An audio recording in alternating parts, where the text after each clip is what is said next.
Hey, I'm Ossie from Three Monkey Solderless, and I figure now let's do a little messing around with guitars.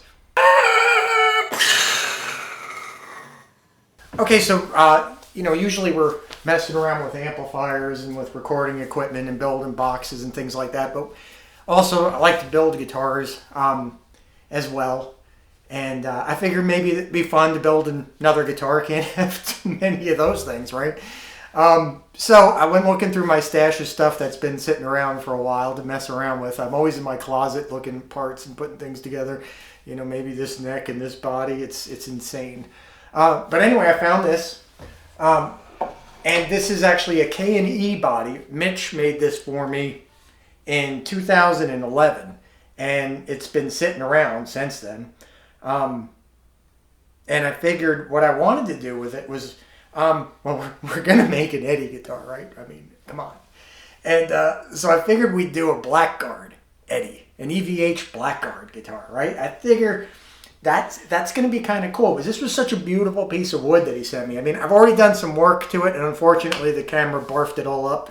So we got to start from here. But it originally was just a plain northern ash body. And when I asked Mitch, to make me a body, I wanted to do a dog hair finish.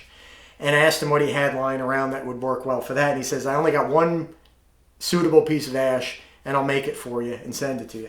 And it is this just really nice, straight-grained, beautiful piece of ash. Weighs in just under 6 pounds, so it's got some heft to it. I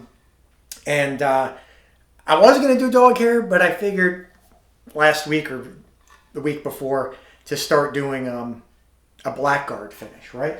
And a Blackguard finish, let me put this up for a second. Right? A Blackguard finish, obviously, for those that may not know, is something like this. I'm sure you all know. It's the Telecaster Blackguard from, the 50s. And they originally would start off as this sort of like whitewash color, and over time the lacquer would basically yellow and check and crack to the point where, you have this, what I consider to be like a mustardy kind of color, which is quite beautiful, and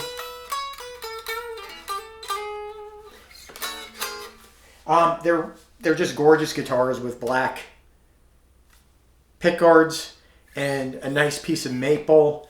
It's very elegant and understated. So I figured it might go well for this, right? So I figured I'd walk you through and we'd turn this into a Blackguard guitar. So the first thing I was doing, and we'll just catch up to speed, and then this will become like a little series of putting the guitar together over time, because it takes more than a few days to do this. It takes months actually to get the guitar together correctly. So where I started off with was obviously the ash body, and we filled the grain. And this time I tried using this stuff, Timbermate, right, which is a wood filler water-based steel in maple beach pine color, right, which is sort of a natural color. And for grain filling, there's plenty of places they'll teach you how to do it, but basically you smear it all over the place, sand it off, do that like 450 times until you fill all the grain. The next thing would be to hit it with a sanding sealer, and I use the Balin sanding sealer, heavy coated or heavy bodied sanding sealer, right?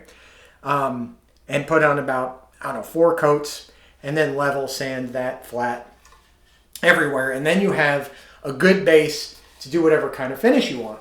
So for this, what's called a whitewash, I use this, right, which is a can of Mohawk Tone Finish Toner whitewash, right? And the trick is basically to spray it from a distance very lightly and as evenly as possible till it just starts to obscure the grain a little bit and makes the field of the wood kind of this, bluish, pinkish, whitish kind of color, right? Because it blends in with the natural pinkish hues of the ash. And you can still see the grain, right? So it still has that really nice sort of wood look to it. So then how do you get to the Blackguard, right? How do you get it to that butterscotch, that beautiful butterscotch finish? Well, as we were saying, it's a product of age, right? Over a period of time, the lacquer yellows, right? So a lot of people will spray traditional nitrocellulose lacquer on the body, and put it in their window and walk in there every 10 minutes and say it's not yellow yet. So what I figured, and this is back maybe, honestly, oh God, this is going back 15 years, I guess. I decided that the better way to do it would be to put the lacquer, get as much, buy a ton of lacquer, put it into jars, and leave the jars outside forever. So here's a jar of it. This used to be clear lacquer, okay? This has been sitting outside on my porch since 2009. All right? So we basically have something that looks like motor oil at this point. But trust me when I say it's going to be a very beautiful amber color when it's done. I mean, we're going to have to obviously make sure not to get too much rust from the top of this mason jar into the lacquer. Strain it down a little bit, thin it. But this is unthinned quart of what's going to turn out to be a really nice lacquer. And the good thing too is the nitrocellulose stuff has an easy time checking on its own. You don't have to use razor blades or anything. You just basically leave it outside in the winter one night and it's going to crack on you. And it's going to crack in a very natural way. I don't know if you can see on the Blackguard here. I'll move it around a little bit. You can see all the horizontal checks everywhere. I don't know if you can get a good look at that.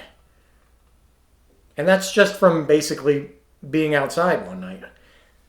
Right? And it has a really cool pattern to it.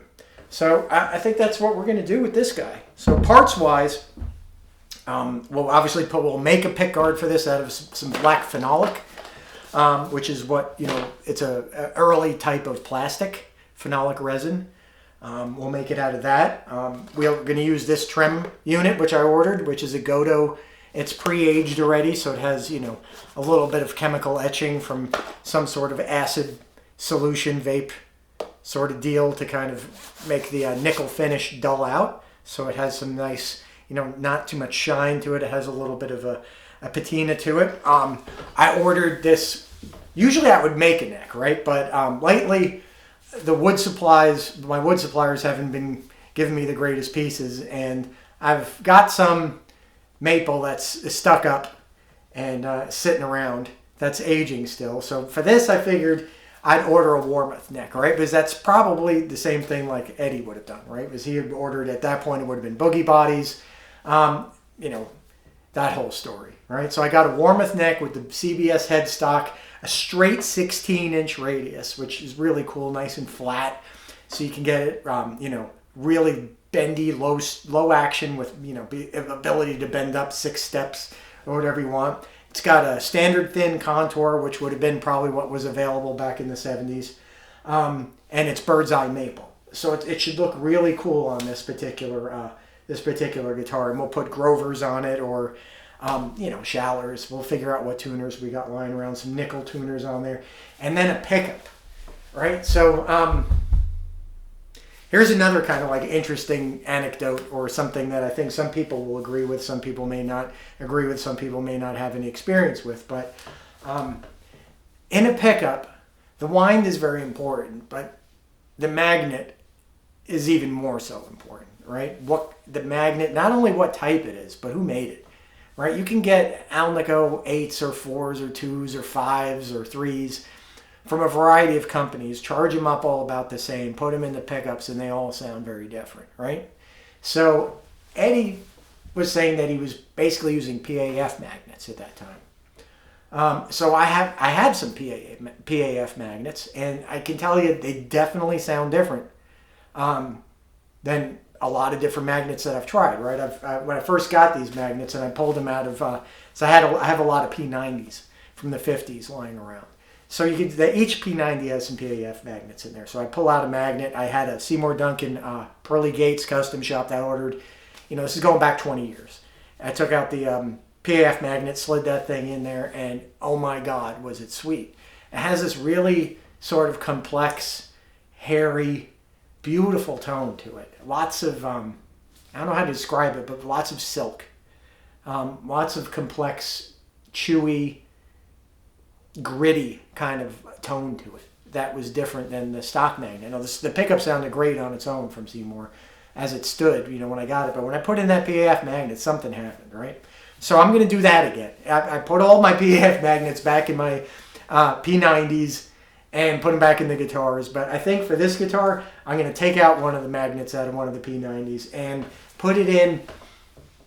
You know what I probably will put it in? This may be interesting, to put it in a Custom Shop 78 model.